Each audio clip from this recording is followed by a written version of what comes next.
আদালতের বিচারকদের দায়িত্ব বিমানবন্দর পাহারা দেওয়া না বা কারো চলাচলে বাধা দেওয়া না, এমনটাই মন্তব্য করেছেন অন্তর্বর্তী সরকারের আইন, বিচার ও সংসদ বিষয়ক উপদেষ্টা আসিফ নজরুল। শুক্রবার নিজের ভেরিফাইড ফেসবুক প্রোফাইলে এক পোস্টে তিনি একথা বলেন। হত্যা মামলা মাথায় নিয়ে সাবেক রাষ্ট্রপতি আব্দুল হামিদের বিদেশ গমন এবং আওয়ামী লীগ নিষিদ্ধের দাবি বাস্তবায়ন না হওয়া নিয়ে অনেকে আইন উপদেষ্টা আসিফ নজরুলকে দোষারোপ করেছেন।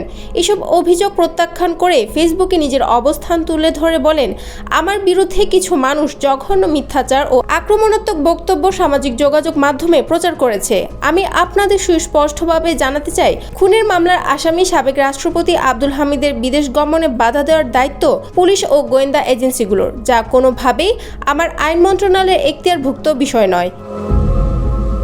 যমুনা ইলেকট্রনিক্স ঈদে ডাবল খুশি অফার সিজন 3, যে কোনো পণ্য কিনলেই পাচ্ছেন নিশ্চিত ঈদ উপহার। এই সময় আওয়ামী লীগ নিষিদ্ধকরণ নিয়ে আসিফ নজরুল বিরোধিতা করেছে এমন কিছু বিষয় সামাজিক যোগাযোগ মাধ্যমে উঠে আসা প্রেক্ষিতে বলেন, আওয়ামী লীগ নিষিদ্ধকরণের সুযোগ রাখার লক্ষ্যে আইসিটি আইনে সংগঠনকে নিষিদ্ধ করার বিধান আইন মন্ত্রণালয়ের খসড়ায় ছিল।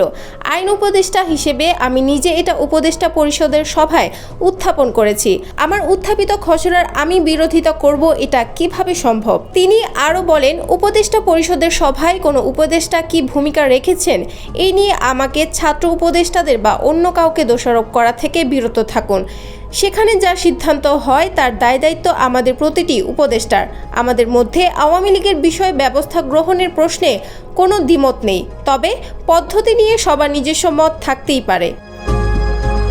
আসিফ নজরুল বলেন, আমাদের এটা মনে রাখা প্রয়োজন যে আইসিটি আইন চাইলে আমরা কয়েকদিনের মধ্যে সংশোধন করতে পারবো। আওয়ামী লীগকে নিষিদ্ধ করার জন্য সন্ত্রাস দমন আইন সহ অন্য আইনগুলোও আছে, কাজে আইন কোনো সমস্যা না।